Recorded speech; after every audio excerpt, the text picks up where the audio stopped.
오늘의 말씀은 열왕기상 4장 1절에서 19절까지입니다. 7절까지만 읽겠습니다. 솔로몬 왕이 온 이스라엘의 왕이 되었고 그의 신하들은 이러하니라. 사독의 아들 아사리아는 제사장이요 시사의 아들 엘리오렙과 아히야는 서기관이요 아힐룻의 아들 여호사밧은 사관이요 여호야다의 아들 브나야는 군사령관이요 사독과 아비아달은 제사장이요 나단의 아들 아사리아는 지방관장의 두령이요 나단의 아들 사봇은 제사장이니 왕의 벗이요 아이살은 국내 대신이요 압다의 아들 아도니람은 노동감독관이더라. 솔로몬이 또 온 이스라엘의 12지방관장을 두매 그 사람들이 왕과 왕실을 위하여 양식을 공급하되 각기 1년에 한 달씩 양식을 공급하였으니. 여러분, 오늘 본문의 솔로몬은 다윗의 왕위를 이어받아 정치를 시작했습니다. 그리고 이 솔로몬이 그 누구보다 지혜로웠었던 그 이유는 무엇이냐면 하나님께서 그에게 지혜를 허락하셨기 때문입니다. 여러분, 열왕기상 3장의 말씀을 보면 우리가 함께 살펴보았듯이 솔로몬은 하나님을 사랑했습니다. 그래서 솔로몬은 일천 제단을 쌓으며 하나님을 예배했는데, 특별히 이 일천 제단이라는 것은 어마어마한 물질이 들어가는 겁니다. 그냥 하나의 제단만 쌓아도 되는데, 여러분, 이 솔로몬은 일천 제단을 쌓으며 자신의 마음을 하나님께 표현했죠. 그리고 하나님께서는 그러한 솔로몬의 마음을 기뻐히 받으셨습니다.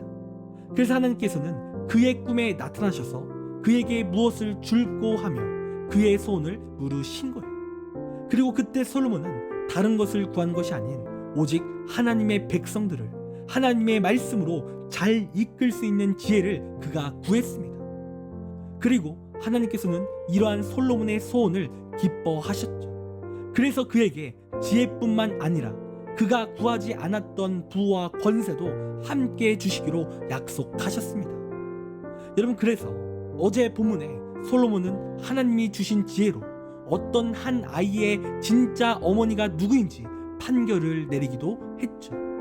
여러분, 이렇듯 이 솔로몬은 지혜가 충만한 거예요. 그리고 오늘 본문에서도 솔로몬의 지혜를 엿볼 수 있는데요. 여러분, 오늘 본문을 보면 솔로몬은 다윗 시대의 조직을 확장하고 중앙과 지방의 관리를 세워 나라의 기틀을 다지는 모습을 보여줍니다. 오늘 솔로몬은 나라 안에 조직을 적재적소로 배치하며 나라의 체계를 세우는 거예요. 그리고 이러한 적재적소의 배치를 볼 때 솔로몬은 제사장들을 가장 먼저 세우고 중앙에서 일하는 그 제사장의 숫자도 상당히 많음을 우리가 볼 수 있습니다. 이 뜻은 솔로몬은 언제나 신앙을 앞세우고 신앙에 기반한 통치를 다지고 있음을 우리가 알 수 있습니다.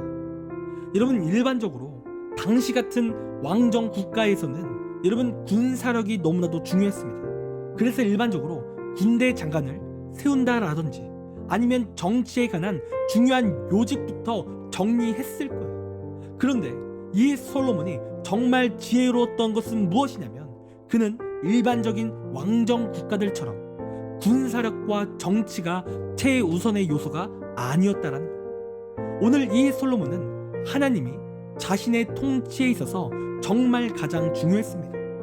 그래서 그는 오늘 제사장들을 가장 먼저 세움을 보여주는데요. 여러분, 이러한 솔로몬의 정치는 이스라엘 역사상 황금기라고 말할 수 있습니다.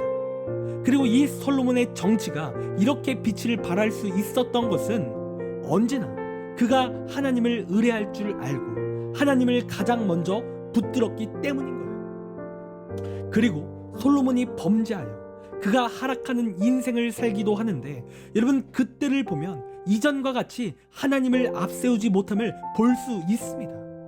즉, 하나님을 앞세우는 인생은요, 반드시 인생의 황금기를 얻게 된다는 거예요.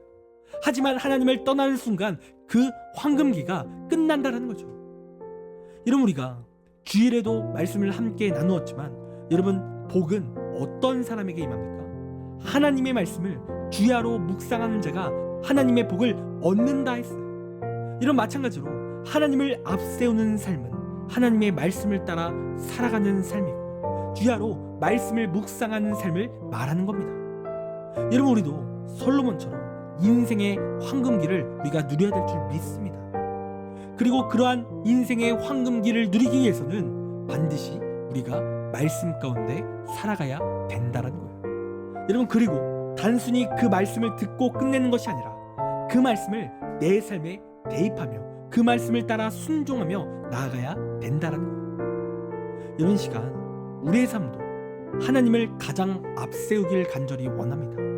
하나님이 최우선이 되길 간절히 원해요. 여러분, 지금까지 내 삶에 가장 먼저 앞세우며 가장 중요하게 여겼던 것은 무엇입니까? 여러분, 주일 말씀에 함께 나누었던 것처럼 하나님 없이 잘 나가는 것은 여러분 헛된 것입니다. 그러나 하나님을 앞세우며 말씀을 따라 살아가는 삶은 성공하는 삶이요, 하나님께 귀하게 쓰임받고 또 인생의 황금길을 누리는 신앙의 비결인 것입니다. 여러분, 그런 이 시간 말씀을 앞세우십시오. 또한 말씀을 따라 살아가십시오. 그리고 인생의 황금길을 누리는 우리의 귀한 신앙이 되기를 간절히 원합니다. 기도하겠습니다. 하나님, 우리의 신앙이 언제나 하나님을 앞세우기 원합니다. 솔로몬이 오늘 말씀을 통해서 그가 하나님을 앞세웠던 것처럼 우리도 언제나 하나님이 최우선되게 하시고 언제나 하나님의 말씀을 따라 반응하며 살아갈 수 있도록 인도하여 주시옵소서. 그리하여 우리의 인생에 황금길을 열어주시고 놀라운 복으로 함께하여 주옵소서. 감사합니다. 사랑이 많으신 예수님의 이름으로 기도드립니다. 아멘. 시간 우리 함께 1분 동안 말씀을 생각하며 함께 기도하기 원합니다. 기도하겠습니다.